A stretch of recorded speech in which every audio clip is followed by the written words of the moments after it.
ఎటువైపు నుంచి చెప్తే అటువైపు ప్రళయకర్త. అంటే దాని అర్థం ఏమిటి? ఉన్నది ఒక్కటే బ్రహ్మము. ఆ బ్రహ్మము సృష్టికర్తగా, స్థితికర్తగా, ప్రళయకర్తగా అనేక రూపాలు పొందుతూ ఉంటుంది. ఆ కోటేశ్వరరావే పంచాలు అల్చి వేసుకొచ్చాడు.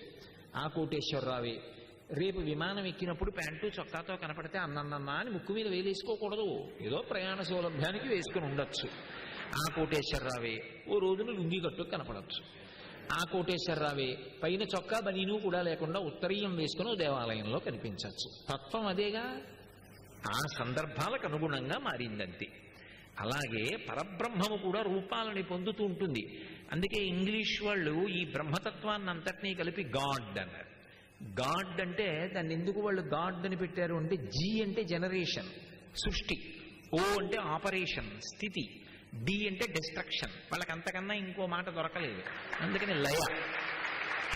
కాబట్టి the consolidation of all the 3 branches of creation, operation and destruction are commonly called as the God.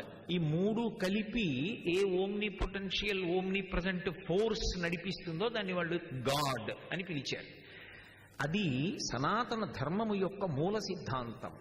ఆ ఒక్క పరబ్రహ్మమే సృష్టికర్త, స్థితికర్త, ప్రళయకర్త. అటువంటి పరబ్రహ్మాన్ని ఈ భూమి మీద చూడాలి అంటే అన్వయము ఒక్క అమ్మయందు మాత్రమే. అందుకే వేదం మాతృదేవో భవ అని 2 చేతులెత్తి నమస్కారం చేసింది. అమ్మ పరబ్రహ్మం. ఎందుకని? అసలు ఈ శరీరము సృష్టింపబడాలి అంటే తన కడుపుని గర్భాలయం చేసింది అమ్మ. ఈ కడుపులో పిండం పెరుగుతుంది. తల కిందకి పెట్టి కాళ్ళు పైకి పెట్టి 9 నెలలు దాటిపోతుంటే తను విసర్జించిన మలమూత్రములలోంచి పుట్టినటువంటి సున్నితమైనటువంటి ఆ సూక్ష్మాంగ జీవులు తన కోమలమైన శరీరాన్ని కొరికేస్తుంటే అమ్మ తిన్న ఆహారంలోని సారము నాభిగొట్టం ద్వారా లోపలికి వెడుతుంటే పోషింపబడుతూ ఉంటాడు. అందుచేతనే అమ్మ సృష్టికర్త. కడుపులోంచి బయటికి వచ్చిన తరువాత బిడ్డడు క్యారమని ఏడ్చేటప్పటికీ వాడి ఏడుపు విన్నంత మాత్రము చేత ఆమె నెత్తురు పాలైపోయింది. పాలిచ్చి కాపాడింది. అందుకే స్థితికర్త శ్రీ మహావిష్ణువు. పిల్లవాడు నిద్ర మరిచిపోయి ఆడుకోవడానికి తిరుగుతుంటే పడుకోకపోతే ఆరోగ్యం పాడవుతుందని బోర్లా ఒళ్ళో పడుకోబెట్టుకుని వీపు మీద జో కొట్టి పాట పాడి నిద్రపుచ్చేసింది. స్వల్పకాలిక లయం. అందుకే పరమశివుడు. అమ్మ సృష్టికర్త, అమ్మ స్థితికర్త, అమ్మ ప్రళయకర్త.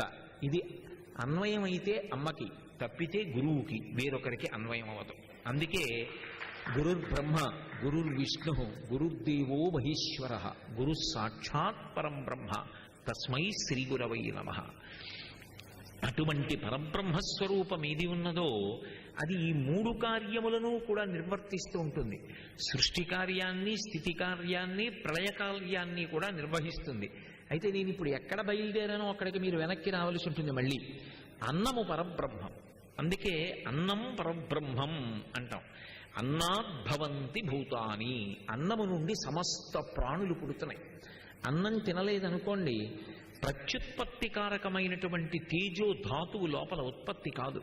అందుకే అన్నము వలన ప్రాణులు పుడుతున్నాయి. అన్నము వలన అన్నప్పుడు శంకర భాష్యంలో శంకర భగవత్పాదులు అంటారు తిన్న అన్నము అని దాని అర్థం. అంతేగాని బయట పెట్టిన అన్నము అని కాదు.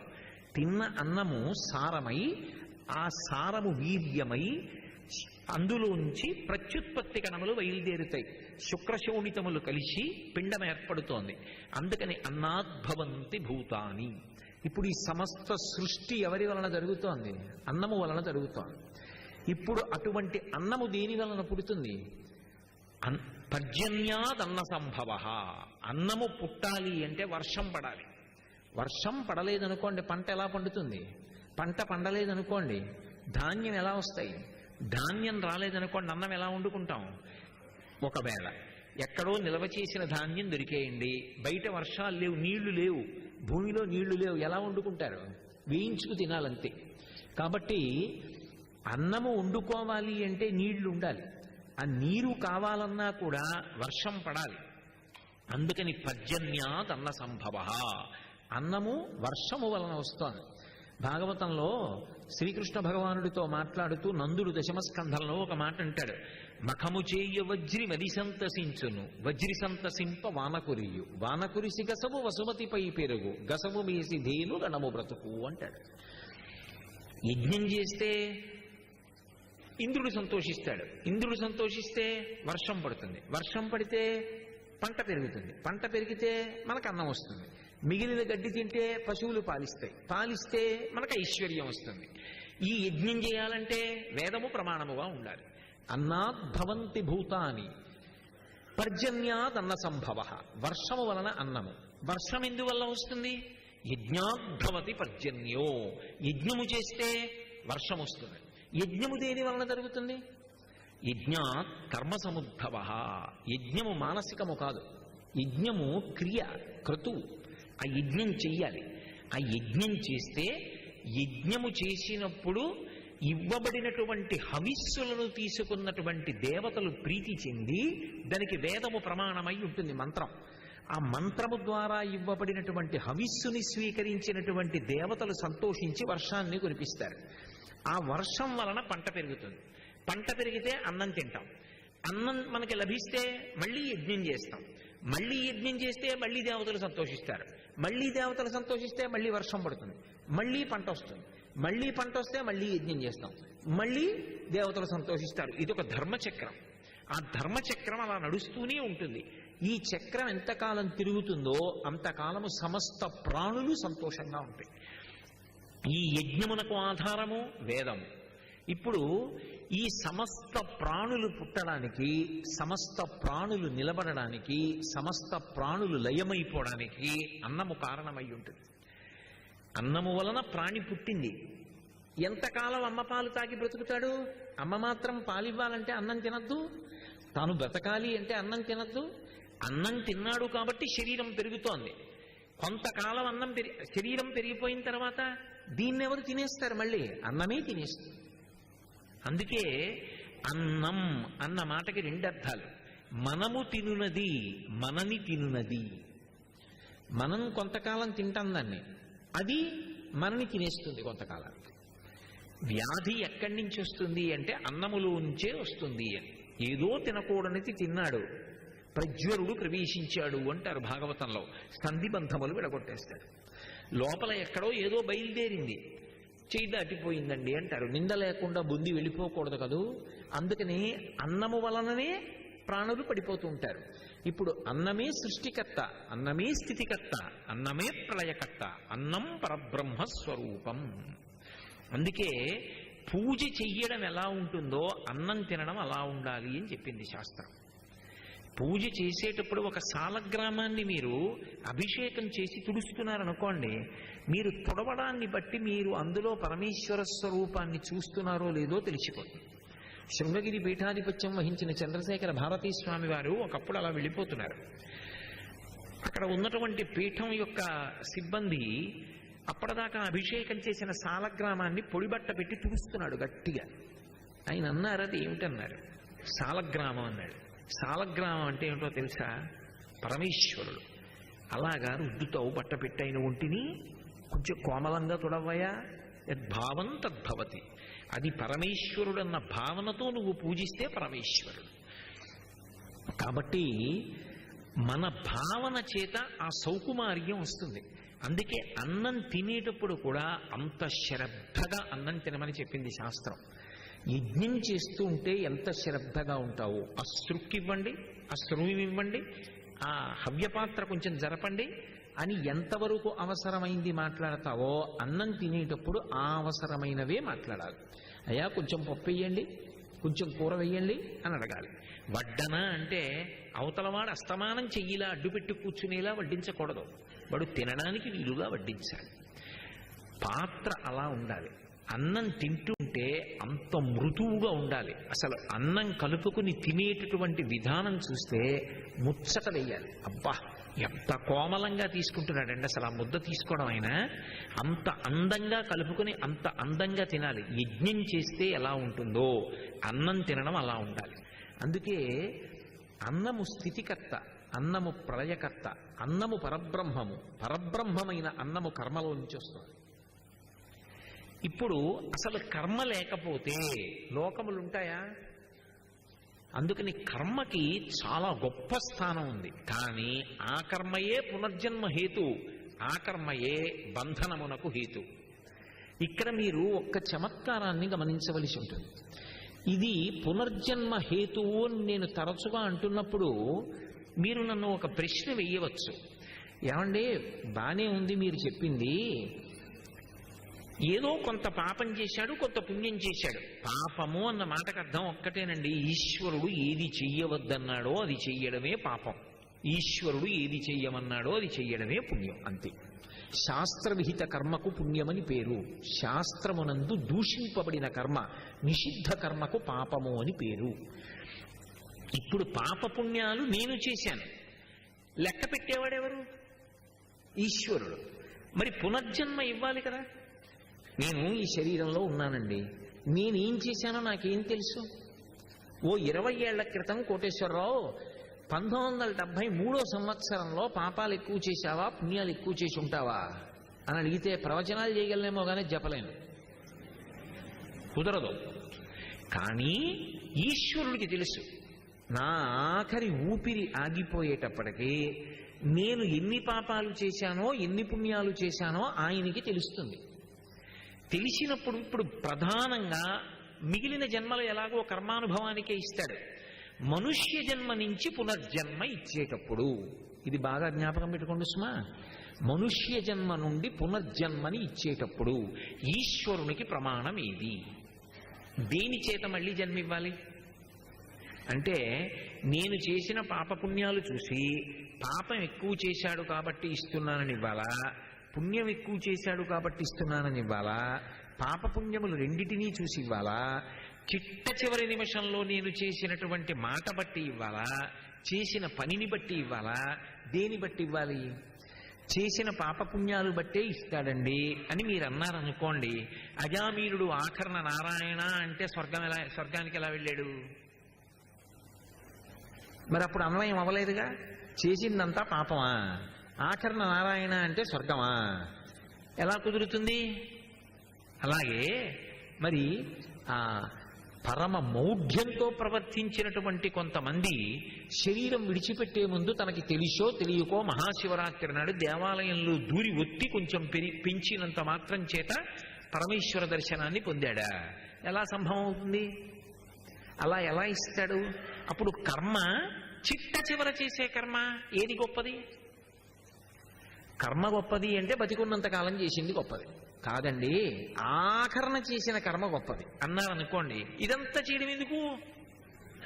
ఆఖరణ చేస్తే సరిపోలా, అయిపోయిందిగా. మరి ఏది పునర్జన్మకి హేతు? మీరు బాగా జ్ఞాపకం పెట్టుకోండి, మనుష్య జన్మ నుండి పునర్జన్మ పొందేటప్పుడు ఈశ్వరుడి ప్రమేయము లేదు. ఈశ్వరుడు కాదు నిర్ణయించేది. ఎవరు నిర్ణయిస్తారో తెలుసా? ఎవరి పునర్జన్మకు వాడు కర్త. నేను ఏమవ్వాలో నేనే కర్త, మీరు ఏమవ్వాలో మీరే కర్త. నేను పునర్జన్మలో అంటే మళ్ళీ వచ్చే జన్మలో ఏమవుతానో నా చేతిలోనే ఉంటుంది, మీరేమవుతారో మీ చేతిలోనే ఉంటుంది. అదేమిటండి, అలా అయితే మేము సంకల్పం చేసుకోమా ఇది అవ్వాలని? మీరు చెప్పింది మాకు పొసగలేదంటారు, నాకు తెలుసు. కానీ మీకు నేను శాస్త్రీయమైన ఒక విషయాన్ని చెప్తాను, పట్టుకునే ప్రయత్నం చెయ్యండి. మనసుకి ఒక గొప్ప శక్తి ఉంటుంది. అది ఎప్పుడు ఏం చేస్తుంటుందంటే రుచిని కోరుకుంటూ ఉంటుంది. రుచి అన్న మాటకు అర్థం తెలుగులో రుచి అని అర్థం చేసుకోకూడదు, విషయ వస్తువులను అనుభవించాలని కోరుకుంటూ ఉంటుంది. ఓ లడ్డు అన్నాను అనుకోండి, అది ఎలా ఉంటుందో తిని చూద్దాం అంటుంది. ఓ మామిడి పండు తిని చూద్దాం ఎలా ఉంటుందో. కామాక్షి గుడి ఓసారి వెళ్ళి చూద్దాం, ఏకాంబరేశ్వరుడు ఓసారి వెడదాం, మహాస్వామి ఓసారి ఆయన బృందావనం చూసొద్దాం. ప్రతి విషయంలో తను అనుభవించాలని కోరుకుంటూ ఉంటుంది, తన అనుభవంలోకి రావాలి. అనుభవంలోకి రావడం అన్న మాటకు అర్థం ఏమిటో తెలుసా? తను అనుభూతి చెందాలి. నాకు లడ్డూ తినాలని ఉంది, కోటేశ్వరరావు ఈ లడ్డూ తినండి, మీరు తీసుకొచ్చి నాకు ఇచ్చేశారు, నేను చేత్తో పట్టుకున్నాను. లడ్డూ నాదైందేమో, మనసుకు అనుభూతి మాత్రం కాలేదు. మనసుకు అనుభూతి ఎప్పుడవుతుందంటే ఆ లడ్డు నేను నోట్లో పెట్టుకుని నవిలి నాలుక మీద దాని యొక్క రుచిని అనుభవించి మింగిన తరువాత మనసు అనుభూతిని పొందుతుంది. అది రుచి. అంటే అది ఎలా ఉంటుంది, ఇది ఎలా ఉంటుంది, ఇది ఎలా ఉంటుంది, వెతుక్కుంటుంది, దానికి అది అలవాటు. అందుకే శాస్త్రం ఏం చేసిందంటే మనసుకి ఈ బలహీనత ఉంది కాబట్టే ఆశ్రమ వ్యవస్థ పెట్టింది. చాలా గంభీరమైన విషయాన్ని నేను ప్రస్తావిస్తున్నానని మీరు గుర్తుపెట్టుకోవాలి. చిన్నపిల్లవాడిగా బ్రహ్మచారిగా ఉన్నప్పుడు పాఠం చదువుకోవడానికి ఇబ్బంది ఉండదు, మనసు చంచలంగా ఉండదు, అప్పుడు ఏమీ పిచ్చి పిచ్చి కోరికలు పుట్టవు. అందుకని గురువు గారి దగ్గర కూర్చుని సహనావతు సహనౌ భునక్తు సహ వీర్యం కరవావహై తేజస్వినావధీతమస్తు మా విద్విషావహై అని నేను చెప్పింది నీకు, నీ బాధ నాకు అర్థమై ఇద్దరి మనస్సులు ఏకీకృతమగుగాక అని పాఠం మొదలు పెడితే గురువు గారి దగ్గర పాఠం నేర్చుకుంటాడు. కానీ అన్ని వేళలా మనసు అలాగే ఉండదు, ఇది మీరు గుర్తుపెట్టుకోవాలి. ఒక వయస్సు వచ్చిన తరువాత మనసు యందు కామము పొటమరిస్తుంది. తన శరీరము ఏ లింగమునకు చెందినది, భిన్నలింగము కలిగినటువంటి శరీరమునందు అనురక్తమవుతుంది. అనురక్తమైనప్పుడు ధర్మమన్న మాట ఒకటి లేదనుకోండి, కామము విశృంఖలత్వాన్ని పొందుతుంది. ఇంతకన్నా ఇంకా నేను చెప్పక్కర్లేదు, మీరు పెద్దలు పట్టుకోగలరు. ధర్మము చేత కామాన్ని ముడివెయ్యలేదనుకోండి, ఆ కామం తీర్చుకోవడానికి పురుషుడు స్త్రీ యందు స్వేచ్ఛాగమనంతో ఉంటాడు, స్త్రీ పురుషుని యందు స్వేచ్ఛాగమనంతో ఉంటుంది. అందుకే ధర్మంతో ముడివేసేస్తారు కామాన్ని, కామముని ధర్మము చేత ముడివేస్తారు. అందుకే ఆమె ధర్మపత్ని. ఇప్పుడు ఈయన కామము ఆమె యందు ధార్మికంగా ప్రసరించింది, ఆమె కామము ఈయన యందు ధార్మికంగా ప్రసరించింది. మళ్ళీ ఏమొస్తుంది దానివల్ల? అర్థం వస్తుంది. ఏమిటి అర్థం? తను పెద్దవాడైపోయి నడవలేనప్పుడు భుజం మీద ఊంచుకోవడానికి కొడుకు అర్థం. తాను కన్యాదానం చేసి దశ పూర్వేషాం దశాపరేషాం 10 తరాల ముందు వాళ్ళు 10 తరాలు రాబోయే వాళ్ళు తనతో కలిపి 21 తరాలు తరించడానికి కన్యాదానం చేయడానికి కూతురు వచ్చింది. ఇహపరములకు కొడుకు కూతురు ధర్మబద్ధమైన కామము నుండి అర్థం వచ్చింది, కొడుకు కూతురు వచ్చారు. ధర్మబద్ధమైన అర్ధకామముల వలన మోక్షం వచ్చింది. మళ్ళీ అనుమానంగా ఉంది నీ మాట. ధర్మబద్ధమైన అర్ధకామములు అర్థమయ్యాయి, ధర్మబద్ధమైన అర్ధకామములకు మోక్షం ఏమిటి, అది ఎలా వస్తుంది అని అడుగుతారు. నాకు తెలుసు. నేను మీకు ఒక్క ఉదాహరణ చెప్తే మీరు పట్టేసుకుంటారు. నేను మీకు 8 అడుగుల కర్ర ఇచ్చాను, దీన్ని 4 సమాన భాగములు చెయ్యి అన్నాను. అంటే ఒక్కొక్క ముక్క ఎన్ని అడుగులు ఉండాలి? 8 అడుగుల కర్ర 4 సమాన భాగాలు చెయ్యాలంటే ఒక్కొక్క ముక్క ఎన్ని అడుగులు ఉండాలి? 2 అడుగులు కదా. నేను అడిగేటప్పటికీ మీకు అనుమానం, ఏమంటే ఏమంటాడో అని. అలా ఏం లేదు, 2 అడుగుల ముక్కే వస్తుంది, 4 రెళ్ళు 8. కానీ ఇప్పుడు 8 అడుగుల కర్రని 4 సమాన భాగాలు చెయ్యాలంటే ఎన్ని మాటలు నరకాలి? ముందు కర్ర ఇలా పెట్టి 2 అడుగుల దగ్గర ఒక చుక్క పెట్టుకుని అక్కడ కత్తి పెట్టి ఒక్కసారి నరికాను అనుకోండి, ఓ 2 అడుగుల ముక్క వచ్చింది. ఇంకెంత మిగిలింది? 6 అడుగుల ముక్క. మళ్ళీ 2 అడుగుల దగ్గర నాటు పెట్టుకుని చుక్క పెట్టుకుని మళ్ళీ కత్తితో నరికాను, మళ్ళీ ఎన్ని ముక్కలు వస్తాయి? ఓ 2 అడుగుల ముక్క వచ్చింది. ఇంకెన్ని ముక్కలు మిగిలాయి? 4 అడుగుల ముక్క మిగిలింది. మధ్యలో మళ్ళీ చుక్క పెట్టి నరికాను, ఇప్పుడు 2 అడుగుల ముక్కలు వచ్చాయి? 2 ముక్కలు వచ్చాయి. 4 ముక్కలు రావడానికి ఎన్ని మాటలు నరికాను? 3 మాటలే నరికాను. ధర్మము చేత అర్థమో కామమో ముడిపడితే మోక్షం వచ్చేస్తుంది. కాబట్టి ధర్మము ప్రధానము, ధర్మమే కర్తవ్యం. అక్కడ కర్మ బిగుస్తుంది. ఇది అలవాటవ్వాలి. ఇది ఎంతమంది సాధన చేత గురువుని ఆశ్రయించి తెలుసుకుంటారు? అందరికీ సాధ్యం అవుతుందా? అందుకే ఋషి దార్శనికుడు. ఋషి కర్మని వ్యవస్థీకృతం చెయ్యడానికి ఏం చేశాడంటే, ఒక వయసు దాటిన తరువాత మనసు యందు కామము రగులుతుంది. అందుకని ధర్మబద్ధమైన కామం చేశాడు వివాహ వ్యవస్థ ద్వారా. ఈమె నీ ధర్మపత్ని, ఈమె యందు నీ కామము అనువర్తించవచ్చు. మిగిలిన వారి యందు అటువంటి భావనతో చూశావా, పరమ పాపాన్ని పొందుతావు. మిగిలిన వారు ఎవ్వరైనా కామాక్షి పరదేవతా స్వరూపులు. నీ భార్య యందు నీ కామం ఉండవచ్చు. నివర్తయ మనోమత్త స్వజనే క్రియతాం మనః. నీ మనసు యందు కామము కలిగినప్పుడు నీ భార్య యందు అనువర్తమైతే నీవు ధర్మాత్ముడవు. అది వేరొక స్త్రీ యందు ప్రవర్తిస్తే పరమ పాపాత్ముడవు. ఇప్పుడు ఎవరు కారణం? మనస్సు కారణం. అందుకే ధర్మము చేత కామముని ముడివేసేస్తారు. ఇప్పుడు ఏమైంది? బ్రహ్మచర్యమన్న ఆశ్రమాన్ని విడిచిపెట్టి గృహస్థాశ్రమంలోకి వచ్చాడని చెప్పకూడదు, అది తప్పది. విడిచిపెట్టలేదు, కట్టు మీద కట్టు వేస్తే కట్టు జారిపోయిందని చెప్పాలి. బ్రహ్మచర్యం విప్పేశారండి అన్నారు అనుకోండి, తప్పది. బ్రహ్మచర్యం పోదు. ఇప్పుడు నేను సభలో ఆ బ్రహ్మచర్యం ఎందుకు పోదు ఇవన్నీ ఎక్కడ చెప్పగలను? కాబట్టి ఆ బ్రహ్మచర్యము అన్న కట్టు వేసినప్పుడు దాని మీద గృహస్థాశ్రమం అన్న గట్టి కట్టు వేశారనుకోండి, ఈ కట్టు జారిపోతుంది. గృహస్థాశ్రమంలో ఉన్నావు, గృహస్థాశ్రమంలోకి వెళ్ళగానే కొన్ని సుఖములు అనుభవించడానికి శాస్త్రం అంగీకరిస్తుంది. ఎందుకంటే అది మనసు సుఖములు కోరుకునేటటువంటి కాలం. ఏమో రేపటి రోజు ఎలా ఉంటుందో, భార్యా బిడ్డల్ని పోషించాలి, భార్య గర్భిణి అయింది, ఆమెకి ప్రసవ సమయం, 4 రూపాయలు కావాలి, అందుకే గృహస్థు దానం పట్టచ్చు, డబ్బు తేవచ్చు, దాచుకోవచ్చు, ధర్మబద్ధంగా ఆర్జన చెయ్యాలి, ధర్మబద్ధంగా ఖర్చు పెట్టాలి. ఇప్పుడు ఏమైంది? ధర్మబద్ధంగా గృహస్థాశ్రమంలోకి వెళ్ళి భోగములు అనుభవించావు, భార్యని పొందావు, బిడ్డల్ని పొందావు, ఓ ఇల్లు కట్టుకున్నావు, స్వగృహే అన్నావు, మంచి బట్టలు కొనుక్కున్నావు, ఇదంతా ఈశ్వర ప్రసాదం అన్నావు, ధర్మాన్ని అనుష్ఠించావు. ఇదొక్కటే కాదు జీవితం అంటే. ఒక వయసు వచ్చిన తరువాత ఒక ప్రశ్న వెయ్యాలి, ఇవన్నీ సుఖములా? ఇవన్నీ సుఖములైతే ఎప్పటికీ సంతోషంగా ఉండాలిగా. మరి ఒకనాడు సుఖమనిపించినదే ఒకనాడు దుఃఖం అనిపిస్తోంది. ఇది తమాషా, మీరు బాగా గుర్తుపెట్టుకోవాలి. మీకు నేను ఒకనాటి సుఖం ఒకనాటి దుఃఖం ఎలా అవుతుంది, నీ మొహం ఇలాగే చెప్తా వింటున్నాం కదా అని అనుకుంటున్నారేమో. మీకు ఉదాహరణ చెప్తాను, పట్టుకుంటారు. బాలసూర్య బింబం ఉదయిస్తోంది, ఎర్రటి బింబం.